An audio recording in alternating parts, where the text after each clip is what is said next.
குழந்தைங்களுக்கு solid food start பண்ணதுக்கப்புறம் எந்தெந்த மந்த்தில் எந்தெந்த கன்சிஸ்டன்சியில், அதாவது எந்த டெக்ஸ்சரில் நம்ம இந்த சாலிட் ஃபுட்டை கொடுக்கணும்னு சொல்லிட்டு பார்க்கலாம்.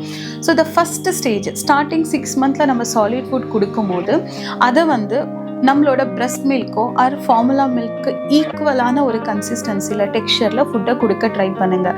அதாவது ஒரு லிக்விட் பியூரி ஃபார்மில் ஃபுட்டை கொடுங்க.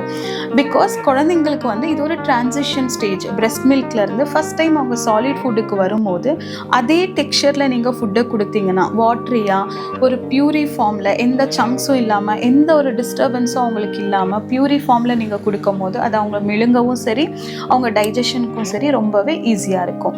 அண்ட் 7 to 9 மந்த்ஸில் பார்த்தீங்கன்னா நீங்கள் குழந்தைங்களுக்கு ஒரு திக்கான ஒரு பியூரி ஃபார்ம், பியூரியாக தான் இருக்கணும், எந்த சங்க்ஸ் எல்லாம் இருக்கக்கூடாது. பட் திக்கான பியூரி ஃபார்மில் 7 to 9 மந்த்ஸ் வரைக்கும் நீங்கள் குழந்தைங்களுக்கு ஃபுட்டு கொடுக்க ஆரம்பிக்கலாம்.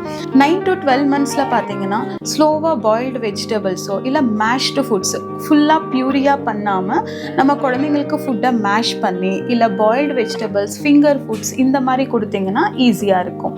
12 மந்த்ஸ்க்கு அப்புறம் குழந்தைங்களுக்காக நம்ம செப்பரேட்டாக ஃபுட் ப்ரிப்பேர் பண்ணணுன்ற அவசியம் கிடையாது. நம்மளோட ஃபேமிலி ஃபுட்டையே அவங்களுக்கு ஏற்ற மாதிரி சின்ன ஆல்ட்ரேஷன்ஸோட, அதாவது அதிகமாக ஸ்பைஸ் இல்லாமல், அதிகமாக ஆயில் இல்லாமல், அதிகமாக மசாலாஸ் இல்லாமல் கொஞ்சம் நம்ம அவங்களுக்கு ஏற்ற மாதிரி அதை நம்ம ஆல்ட்ரு பண்ணி குக் பண்ணும் போது அவங்க ஸ்லோவாக நம்மளோட ஃபுட்டுக்கே அடாப்ட் ஆகிடுவாங்க.